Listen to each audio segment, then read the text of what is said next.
بہت سارے لکھنے والوں نے اس رائے کا اظہار کیا ہے کہ قائد اعظم پاکستان کو سیکولر ریاست بنانا چاہتے تھے۔ یہ سیکولر طبقہ جتنی بار بھی کہے گا ان کی تردید میں خود قائد اعظم کے فرمودات ہی کافی ہیں جو اس بات کو ثابت کرنے کے لیے کہ قائد اعظم پاکستان کو سیکولر ریاست نہیں بنانا چاہتے تھے۔ تو پاکستان کی جب بنیاد ہی اسلام ہے اور آج بھی آئین پاکستان میں اس میں یہ واضح طور پر یہ اعلان ہے کہ پاکستان کا اسٹیٹ ریلیجن اسلام ہوگا اور پاکستان میں کوئی قانون سازی قرآن و سنت سے متصادم نہیں ہو سکتی۔ قرارداد مقاصد 1949 میں یہ منظور ہوئی تھی اور پاکستان کی دستور ساز اسمبلی نے اسے منظور کیا تھا۔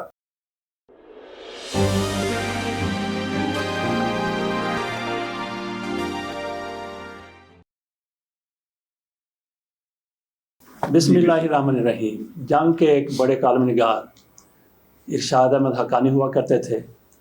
وہ دنیا سے کوچ کر گئے لیکن ان کی روح کئی اور پاکستانیوں میں حلول کر گئی ہے۔ ان میں ایک وجاہت مسعود صاحب بھی ہیں۔ ان کی طرف سے ایک کالمز کی سیریز لکھی گئی، قرارداد پاکستان اور مولانا شبیر احمد عثمانی۔ اس کے تحت انہوں نے جو سوالات اٹھائے ان کا جواب دینے کی مجیب الرحمان شامی صاحب نے کوشش کی، بھلی صاحب نے بھی کوشش کی، انہوں نے بھی آرٹیکل لکھا، لیکن اس کے جواب میں انہوں نے مزید کئی آرٹیکل لکھ دیے۔ قرارداد مقاصد اور مولانا شبیر احمد عثمانی، یہ ان کا عنوان تھا ان کالموں کا۔ اپنے کالموں میں وجاہت مسعود صاحب نے کوشش کی ثابت کرنے کی جو کچھ ارشاد حقانی صاحب ثابت کرتے رہے تھے۔ وہ جس طرح سے قائد اعظم کے حوالے سے سوالات اٹھاتے تھے بالکل اسی طرح سے انہوں نے بھی سوالات اٹھائے ہیں۔ وجاہت مسعود بھی ثابت کرنے کی کوشش کر رہے ہیں کہ قائد اعظم پاکستان کو سیکولر اسٹیٹ بنانا چاہتے تھے۔ اس حوالے سے میں آپ کے سامنے ایک اقتباس رکھتا ہوں ان کے آرٹیکل کا۔ پاکستان ملائی ریاست نہیں ہوگی جہاں مذہبی پیشوا کسی الوہی نسب العین کے تحت حکومت کریں۔ ہماری مملکت میں ہندو، مسیحی، پارسی اور بہت سے غیر مسلم موجود ہیں لیکن وہ سب پاکستانی ہیں۔ قائد اعظم نے سیکولرزم کا لفظ بھلے استعمال نہیں کیا لیکن نام لے کر تھیوکریسی کی نفی کی۔ یہی وہ نقطہ تھا جس پر مولانا شبیر احمد عثمانی نے 3 ستمبر 1947 کو حرف دشنام دراز کیا۔ یہ وجاہت مسعود صاحب کا قائد اعظم کے حوالے سے اپنے کالم میں دیا گیا ایک اقتباس تھا۔ اب ہم آصف علی بھلی صاحب سے پوچھتے ہیں کہ وہ اس حوالے سے کیا کہنا چاہتے ہیں۔ جناب بھلی صاحب۔ بسم اللہ الرحمن الرحیم۔ فضل حسین عوان صاحب، میرے پیش نظر وجاہت مسعود صاحب نہیں ہے، یہ ایک طبقہ فکر ہے جس کا حصہ وجاہت مسعود صاحب بھی ہیں۔ اس سے پہلے بھی بہت سارے دوستوں نے، بہت سارے لکھنے والوں نے اس رائے کا اظہار کیا ہے کہ قائد اعظم پاکستان کو سیکولر ریاست بنانا چاہتے تھے۔ یہ سیکولر طبقہ جتنی بار بھی کہے گا ان کی تردید میں خود قائد اعظم کے فرمودات ہی کافی ہیں جو اس بات کو ثابت کرنے کے لیے کہ قائد اعظم پاکستان کو سیکولر ریاست نہیں بنانا چاہتے تھے۔ بلکہ پہلی بات تو یہ ہے کہ قائد اعظم نے پاکستان مسلم قومیت کی بنیاد پر بنایا اور مسلم قومیت کی بنیاد کلمہ طیبہ ہے۔ مسلم قومیت ظاہر ہے اہل اسلام کے حوالے سے مسلم قومیت ہے، اسلام کو ریپریزنٹ کرنے والے نہیں بلکہ اسلام پر ایمان رکھنے والے جو طبقہ ہے وہی ملت اسلامیہ کہلوائے گی، وہی مسلم قومیت ہے۔ اور مسلم قومیت کے رائٹ کو، مسلمان ایک قوم ہے، ایک الگ قوم ہے اور ہر ایک بین الاقوامی جو قوم کی تعریف ہے اس کے حوالے سے مسلمان ایک الگ قوم ہے، اس بنیاد پر پاکستان بنا تھا۔ تو پاکستان کی جب بنیاد ہی اسلام ہے اور آج بھی آئین پاکستان میں یہ واضح طور پر 1973 کے دستور کی میں بات کرتا ہوں، اس میں یہ واضح طور پر یہ اعلان ہے کہ پاکستان کا اسٹیٹ ریلیجن اسلام ہوگا اور پاکستان میں کوئی قانون سازی قرآن و سنت سے متصادم نہیں ہو سکتی۔ یہ بھی اس بات کا اعلان ہے کہ پاکستان کی جو بنیاد ہے اس کے مطابق ہم قرآن و سنت کی حدود کے اندر رہتے ہوئے قانون سازی اور امور مملکت کے نظام کو چلائیں۔ اب بات آتی ہے قرارداد مقاصد کی۔ قرارداد مقاصد 1949 میں یہ منظور ہوئی تھی اور پاکستان کی دستور ساز اسمبلی نے اسے منظور کیا تھا۔ وہ دستور ساز اسمبلی کے ارکان جو قائد اعظم کے ساتھی تھے، جنہوں نے قائد اعظم کی قیادت میں تحریک پاکستان میں بڑھ چڑھ کر حصہ لیا، اور لیاقت علی خان تو وہ شخصیت تھے جن کو قائد اعظم نے اپنا دایاں بازو قرار دیا، رائٹ ہینڈ قرار دیا، تحریک پاکستان کے حوالے سے. اور پھر لیاقت علی خان وہ شخصیت تھے جو پاکستان کے پہلے وزیر اعظم بنے, قائد اعظم کی منظوری سے, ان کی تائید سے, ان کی حمایت سے لیاقت علی خان پاکستان کے پہلے وزیر اعظم بنے. تو وہ سب سے محترم ترین ساتھی تھے. اسی طرح سردار عبدالرب بیشتر, اس کیلیبر کے جو لوگ وہ دستور ساز اسمبلی میں. اب میں آتا ہوں کہ پہلے تو قائد اعظم ہی سے شروع ہم ہو جاتے ہیں, اور 11 اگست کی تقریر کے بعد کی تقاریر کے حوالے سے میں بات کرنا چاہتا ہوں کہ قائد اعظم نے امریکہ کے ریڈیو پر امریکہ کے عوام سے گفتگو کرتے ہوئے کہا, یہ 11 اگست کی تقریر کے بعد کا میں حوالہ دے رہا ہوں, کہ پاکستان کا دستور ابھی بننا ہے, پاکستان کے دستور کی حتمی شکل کیا ہوگی. قائد اعظم نے فرمایا میں اس کے بارے میں نہیں جانتا, لیکن اس بات کا مجھے یقین ہے کہ وہ جمہوری طرز کا ہوگا, جمہوریت پر بیس کرے گا, اور اس میں اسلامی اصول اس میں شامل ہوں گے. اور پھر قائد اعظم نے فرمایا کہ اسلام کے جو اصول ہیں وہ آج بھی اسی طرح قابل اطلاق ہیں جس طرح 1300 سال پہلے تھی. اور اس میں جو امپارٹنٹ میسج ہے ان کا یہ ہے کہ دستور دستور جو ہے وہ دستور ساز اسمبلی نے بنانا ہے, آئین جو ہے وہ دستور ساز اسمبلی نے بنانا ہے, میں نے نہیں بنانا. تو دستور ساز اسمبلی نے قائد اعظم کے فرمودات کی روشنی ہی میں قرارداد مقاصد کو پیش کیا گیا اور اسے منظور کیا گیا. اب میں اگلی بات یہ کہنا چاہتا ہوں کہ قائد اعظم علیہ رحمت نے تو یہ بھی کہا تحریک پاکستان کے دوران تسلسل کی ان سے جو تقریریں ہیں ان میں سے ایک بہت ہی مشہور تقریر ہے کہ پاکستان تو اس وقت مارز وجود میں آ گیا تھا جب پہلے غیر مسلم نے اسلام قبول کیا تھا. تو ایک مسلمان, ایک شخص کے مسلمان ہونے سے وہ کہتے ہیں کہ پاکستان کی بنیاد رکھی جا چکی تھی. اس کا مطلب ہے کہ پاکستان کی بنیاد یہ ہے کہ جب ایک شخص مسلمان ہوتا ہے تو وہ ایک دوسری قوم کا فرد بن چکا ہوتا ہے, وہ اس قوم کا فرد بن چکا ہوتا ہے جو ہندو سے بالکل, اس کی تہذیب بھی مختلف ہے, معاشرت بھی مختلف ہے, ثقافت بھی مختلف ہے, اور اس کا طرز زندگی. اور پھر قائد اعظم نے بار بار اپنی تقاریر میں کہا قرآن ایک مکمل ضابطہ حیات ہے. قرآن اسلام, یعنی اسلام قرآن و سنت کے مجموعے کو کہتے ہیں, اور اسلام کے حوالے سے بھی اور قرآن کے حوالے سے بھی قائد اعظم کی تقاریر میں بار بار تسلسل سے یہ بات کہی گئی کہ وہ ایک کوڈ آف لائف ہے. جب کوڈ آف لائف کی بات ہوتی ہے تو وہ اجتماعی زندگی سے اس کا تعلق ہوتا ہے, وہ پرائیویٹ معاملہ نہیں ہوتا. اور ایک دفعہ گاندھی کو بھی قائد اعظم نے براہ راست جواب دیا. گاندھی کے نزدیک یہ تھا کہ جو دین ہے, اسلام چاہے یا کوئی اور مذہب, وہ پرائیویٹ معاملہ ہوگا. تو قائد اعظم نے کہا کہ نہیں, میں تو اس مذہب کو مذہب ہی نہیں سمجھتا جس کا عملی زندگی سے تعلق نہ ہو, سیاسی زندگی سے, معاشرتی زندگی سے. بلکہ قائد اعظم نے یہ فرمایا کہ اسلام کے بغیر مذہب, ظاہر ہے قائد اعظم کے پیش نظر اسلام تھا, اسلام کے بغیر, مذہب کے بغیر زندگی ایسے ہے جیسے محض شروع ہوگا ہے, جیسے اس کا کوئی مقصد نہیں ہے. یعنی کوئی بھی زندگی کو با مقصد بنانے کے لیے اس کے سامنے جو نصب و لین ہونا چاہیے یا ہو سکتا ہے وہ مذہب ہے. اور اسلام کے حوالے سے تو مختلف بات یہ ہے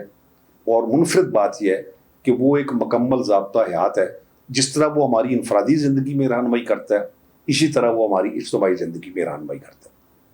پھر آگے چلتے ہیں. قائد اعظم نے آسٹریلیا کے عوام سے, یہ بھی بطور گورنر جنرل, اور یہ بھی میں 11 اگست کے بعد کی تقاریر کا حوالہ دے رہا ہوں. 11 اگست کی تقریر سے جو سیکولرزم لوگ اس کے معنی نکالنا چاہتے ہیں, ہم قائد اعظم کی اس تقریر کو قائد اعظم کی باقی تقاریر کی روشنی میں سمجھنے کی اگر کوشش کریں تو اس بدنیتی کا از خود جواب قائد اعظم کی طرف سے مل جاتا ہے. تو آسٹریلیا کے عوام سے خطاب کرتے ہوئے قائد اعظم نے ریڈیو پر کہا کہ مشرقی اور مغربی پاکستان کے درمیان 1000 میل کا فاصلہ ہے اور درمیان میں ہندوستان ہے. یہ دونوں اتنی دور جو پاکستان کے 2 حصے ہیں, ان میں وحدت حکومت کیسے قائم ہو سکتی ہے؟ قائد اعظم نے فرمایا کہ ایک طالب علم, بیرون ملک کا جب طالب علم دنیا کے کسی کونے سے سوال کرے گا تو میں اس کے جواب میں یہ کہوں گا کہ اس کی وجہ یہ ہے کہ ہم وحدت حکومت اس طرح قائم رکھ سکتے ہیں 1000 میل کی دوری کے فاصلے کے باوجود, کیونکہ ہمارا اللہ پر ایمان ہے, ہمارا خود پر ایمان ہے, ہمارا اپنے مستقبل پر ایمان ہے. پھر قائد اعظم نے کہا کہ ہو سکتا ہے کہ یہ مختصر بات اس طالب علم کے سوال کا تسلی بخش جواب نہ ہو. تو آگے انہوں نے فرمایا کہ ہم محمد رسول اللہ کی امت ہیں صلی اللہ علیہ وسلم. ہمارا جو باہمی ایک اخوت کا رشتہ ہے، باہمی جو احترام کا رشتہ ہے، وہ ہمارے اندر ایک گہرا رشتہ پیدا کرتا ہے وحدت کا. اس وجہ سے مشرقی اور مغربی پاکستان کی یہ جو دوری ہے 1000 میل کی، یعنی جغرافیائی طور پر اتنا فاصلہ ہے، تو پھر بھی ہم اسلام کے رشتے کے حوالے سے اپنی وحدت کو قائم رکھ سکتے ہیں. اور میں یہ بھی کہوں گا قائد اعظم کے فرمودات کی روشنی میں یہ عرض کروں گا کہ مشرقی اور مغربی پاکستان 14 اگست 1947 کو جب پاکستان مارز وجود میں آیا، تو یہ جو جغرافیہ ہے، درمیان میں اتنا فاصلہ ہے، یہ جغرافیہ ہی نظریے کی تائید کرتا ہے. یعنی اس میں اگر نظریہ اسلام کی بنیاد کو نکال دیا جائے تو اتنا دور 1000 میل کا فاصلہ جغرافی طور پر، اتنا جو بود ہے، اتنا طویل فاصلہ ہے، وہ سمٹ ہی نہیں سکتا اگر درمیان سے اسلام کو نکال دیا جائے. اب سوال یہ کیا جا سکتا ہے کہ سقوط مشرقی پاکستان کیوں ہوا؟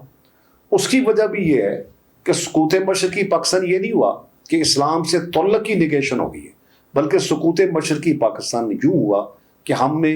اسلام کا جو اخوت کا رشتہ ہے اس کو فراموش کر دیا. ہم نے ایک دوسرے کی ضرورتوں کو، ایک دوسرے کے معاشی مفادات کو، ایک دوسرے کے جو سیاسی فیصلے ہیں، یعنی اگر مشرقی پاکستان کے عوام فیصلہ کرتے ہیں اپنی لیڈرشپ کا شیخ مجیب الرحمان کی صورت میں، تو اس کو ہم اگر تسلیم نہیں کرتے، ان کے مینڈیٹ کو تسلیم نہیں کرتے، تو پاکستان اس بنیاد پر الگ ہوا، یعنی وہ 2 ملکوں میں تبدیل ہوا. اس میں اسلام کا مسئلہ نہیں ہے، اس میں یہ ہے ہماری جو اپنی سیاسی خواہشات کہہ لیں، بے لگام سیاسی خواہشات کہہ لیں، وہ ان کے ٹکراؤ اور تصادم کی وجہ، اور ہم اپنے اندر اتحاد کے اگر جذبے کو برقرار نہیں رکھ سکتے، ایک دوسرے کے فیصلوں کا احترام نہیں کر سکتے، تو ظاہر ہے اس کے جو اثرات ہیں وہ منفی طور پر پھر مرتب ہو سکتے ہیں. اب دوبارہ آتے ہیں جی کہ قائد اعظم علیہ رحمت نے سیکولرزم کی ایک دفعہ نفی نہیں کی. میں ایک ایسی تقریر کا حوالہ دینا چاہتا ہوں قائد اعظم کا کہ شاید اس تقریر کو آپ یہ کہہ سکتے ہیں کہ سیکولرزم کا جو تابوت ہے پاکستان کی حد تک، اس کی تابوت میں آخری کیل ٹھونکنے کے مترادف ہے قائد اعظم کی طرف سے. قائد اعظم نے کراچی بار ایسوسیشن کو خطاب کرتے ہوئے عید میلاد النبی کے موقع پر، یہ جنوری 1948 کی میں بات کر رہا ہوں، 48 کی بات کر رہا ہوں، تو قائد اعظم نے فرمایا کہ میں ان لوگوں کی بات سمجھنے سے قاصر ہوں جو شرارت سے یہ کہتے ہیں کہ پاکستان کے دستور کی بنیاد شریعت پر نہیں ہو. اور یہ بات پہلی دفعہ قائد اعظم نے نہیں کہی. جب امریکہ کے عوام کو انہوں نے خطاب کیا تو اس وقت بھی انہوں نے یہی بات کی کہ دستور کی بنیاد اسلامی اصولوں پر رکھی جائے گی. اور 25 جنوری جو 1948 کی تقریر ہے کراچی بار ایسوسیشن خطاب کرتے ہوئے، اس میں تو قائد اعظم نے یہ کہا کہ ایسے لوگ وہ شر انگیزی کے مرتکب ہو رہے ہیں، وہ مفسد دانا ان کا طرز عمل ہے جو یہ کہتے ہیں کہ پاکستان کے دستور کی بنیاد اسلامی شریعت پر نہیں رکھی جائے گی. اور پھر انہوں نے دوبارہ اس بات کو دہرایا کہ اسلام کے اصول اسی طرح ہماری عملی زندگی پر آج بھی قابل اطلاق ہیں جس طرح 1300 سال پہلے تھے. تو میں یہ سمجھتا ہوں کہ قائد اعظم کے اس فرمان کی روشنی میں کن لوگوں کو قائد اعظم نے مفسد قرار دیا، کن لوگوں کو قائد اعظم نے شر انگیزی کا مرتکب قرار دیا، جنہوں نے یہ کہا تھا کہ پاکستان کے دستور کی بنیاد جو ہے وہ شریعت پر استوار نہیں کی. اور میں ایک اور تاریخی واقعہ یہاں بتانا چاہتا ہوں کہ سرحد میں جب ریفرنڈم ہوا اس بات پر، یہ تقریباً جون 47 کی بات ہے، جون 47 یا جولائی کے آغاز کی بات ہے. جب وہ ریفرنڈم ہو رہا تھا تو 28 جون 1947 کو قائد اعظم کا انہوں نے ایک بیان جاری کیا جو ڈان اخبار میں 28 جون کو شائع ہوا. اس میں قائد اعظم نے فرمایا کہ صوبہ سرحد میں جو کانگریس کے لیڈر ہیں ڈاکٹر خان صاحب اور عبدالغفار خان، یہ دونوں بھائی تھے، خان عبدالغفار خان، ان کے بھائی ڈاکٹر خان صاحب، ان دونوں کا نقطہ نظر یہ ہے کہ ہم آزاد پٹھانستان بنانا چاہتے ہیں، ہندوستان پاکستان کے علاوہ آزاد پٹھانستان بنانا چاہتے ہیں، اور ہم یہ چاہتے ہیں کہ آزاد پٹھانستان میں ہم شریعت نافذ کریں گے. اور دوسرا اس کا مطلب یہ تھا، قائد اعظم نے یہ کہا کہ وہ زہریلا پروپیگنڈا دراصل یہ کر رہے ہیں کہ پاکستان کی صورت میں وہاں شریعت کے اصول نافذ نہیں ہوں گے، وہاں اسلامی اصولوں کو پیش نظر نہیں رکھا جائے گا۔ تو قائد اعظم نے عوان صاحب ایک بڑی تاریخی بات کہی کہ وہ دستور ساز اسمبلی جس میں اوور ویلمنگ میجارٹی، انگریزی میں انہوں نے لفظ استعمال کیا، اوور ویلمنگ میجارٹی مسلمانوں کی ہوگی، وہ شریعت کو کیسے نظر انداز کر سکتی ہے، دستور بناتے ہوئے وہ اسلامی اصولوں کو کیسے نظر انداز کر سکتی ہے۔ یعنی یہ ممکن ہی نہیں کہ جس دستور ساز اسمبلی میں مسلمانوں کی، اور دوسرا انہوں نے اس بات کو زہریلا پروپیگنڈا قرار دیا کہ جب وہ یہ تاثر دینے کی کوشش کر رہے ہیں کہ پاکستان میں شریعت کی بنیاد پر اس دستور کو نافذ نہیں کیا جائے۔ اب میں آخر میں اس کو وائنڈ اپ کرتے ہوئے یہ کہتا ہوں کہ یہ جو وجاہت مسعود صاحب کی کالموں کا حوالہ دیا عوان صاحب نے، وجاہت مسعود صاحب نے جو اپنا آخری کالم لکھا ہے شبیر احمد عثمانی اور قرارداد مقاصد، انہوں نے جب 11 اگست کی تقریر کا حوالہ دیا قائد اعظم کا، تو انہوں نے اس میں سیکولرزم کی تعریف کرتے ہوئے خود یہ کہا کہ جس ریاست سے عقیدے کا تعلق نہیں ہوگا، مذہب کا تعلق نہیں ہوگا، اس کے امور مملکت کے اسٹیٹ افیئرز کے ساتھ، اور اس کا جو ریاست کا نظام چلانے کا عمل ہے اس سے مذہب کا تعلق نہیں ہوگا، وہ سیکولر ریاست ہوگی۔ تو قائد اعظم جب براہ راست کہہ رہے ہیں کہ میں ان لوگوں کی بات سمجھنے سے قاصر ہوں جو یہ کہتے ہیں کہ پاکستان کے دستور کی بنیاد شریعت کی بنیاد پر نہیں ہوگا، اس کے لیے ان کا شر انگیزی، مسچیف کا لفظ انہوں نے انگریزی میں استعمال کیا، تو اس کے بعد یہ بحث ہمیشہ ہمیشہ کے لیے ختم ہو جانی چاہیے کہ پاکستان، قائد اعظم پاکستان کو کس طرح کا پاکستان بنانا چاہتے ہیں۔ ایک بات جو عوان صاحب آپ نے ان کا کوٹ کی وہ یہ تھی کہ تھیوکریسی کے حوالے سے کہ یہاں ملائیت نہیں ہوگی، پاپائیت نہیں ہوگی، تو یہ تو ایک مسلمہ بات ہے کہ قائد اعظم تھیوکریسی کے خلاف تھے، حضرت علامہ اقبال تھیوکریسی کے خلاف تھے، اس لیے خلاف تھے کہ اسلام میں تھیوکریسی کی گنجائش نہیں ہے۔ تھیوکریسی کا مطلب یہ ہوتا ہے کہ ایک مخصوص جو مطلب پاپائیت ہے کہ ایک مخصوص طبقہ وہ یہ سمجھے کہ اللہ تعالیٰ کی طرف سے جو سلطنت کے اختیارات ہیں، امور مملکت کے اختیارات ہیں، وہ ہمیں سونپے گئے ہیں۔ قائد اعظم کا یہ واضح مقصد تھا، واضح نقطہ نظر تھا کہ جو عوام کے منتخب نمائندے ہیں ان کے ذریعے پاکستان کا نظام چلایا جائے گا، لیکن جو عوام کے منتخب نمائندے ہیں انہوں نے قائد اعظم نے کہا کہ جب وہ اوور ویلمنگ میجارٹی، اور یہ بات عوان صاحب صرف انہوں نے اس وقت نہیں کہی، نہ صرف زبانی اپنی تقاریر کی صورت میں، بلکہ پیر صاحب آپ مانکی شریف، صوبہ سرحد میں پیر صاحب آپ مانکی شریف، ان کے نام ایک خط میں تحریری طور پر یہ لکھا، کیونکہ انہوں نے پیر صاحب نے قائد اعظم سے یہ وضاحت چاہی تھی کہ پاکستان میں کچھ لوگ کہتے ہیں کہ شریعت کی بنیاد پر دستور، تو قائد اعظم نے کہا کہ اس بات کو تو مطلب یہ اس بات کا تو خطرہ ہی محسوس نہیں کرنا چاہیے کہ جس دستور ساز اسمبلی میں مسلمانوں کی اکثریت ہوگی ان کی، اور یا ان کی جو حکومت پاکستان کی جو ابھی بننی ہے وہ خلاف شریعت کوئی کسی عمل کا حصہ بن سکتے ہیں، یا وہ دستور بناتے ہوئے یا امور مملکت کو چلاتے ہوئے۔ تو انہوں نے ایک طرح سے یہ تحریری طور پر کہا کہ یہ سوال ہی اٹھایا نہیں جانا چاہیے، یہ بات ہی کی جانی نہیں چاہیے، اس بات کی گنجائش ہی نہیں ہے، یعنی سیکولرزم کی، تو انہوں نے مطلب اس کو جڑ سے ہی مٹا دیا۔ اور میں بار بار یہ عرض کروں گا اپنے دوست وجاہت مسعود صاحب سے بھی، یا ان کے جو کوئی ہم خیال لوگ ہیں، کہ وہ ضرور قائد اعظم کی 11 اگست کی تقریر کا حوالہ دیں، بار بار حوالہ دیں۔ انہوں نے 11 اگست کی تقریر میں خدا نہ خواستہ کوئی ایسی بات نہیں کی جو ان کے ایجنڈے کی، یہ جو سیکولر طبقہ ہے، انہوں نے جو بات کی، جو زور دے کر بات کی، وہ یہ تھی کہ جو منارٹیز ہیں وہ بھی برابر کے شہری ہوں گے، غیر مسلم اقلیتوں کو بھی ایک جیسے ایک مکمل شہری کے حقوق پاکستان میں، اور یہ میرا خیال ہے بہت ہی قابل ستائش بات ہے۔ قائد اعظم کی تقریر کو جتنا بھی سراہا جائے، لیکن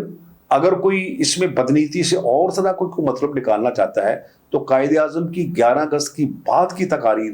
جو اسلام کی ترجمانی کرتے ہوئے، شریعت کی ترجمانی کرتے ہوئے، قرآن و حدیث کی ترجمانی کرتے ہوئے، اسوہ رسول کی ترجمانی کرتے ہوئے جتنی بھی تقاریر موجود ہیں وہ بھی ان کو ضامن کر کے پڑھ لینی چاہیے اور پھر کوئی رائے کام کرنی چاہیے۔ بلی صاحب بہت بہت شکریہ۔ بہت مہربانی۔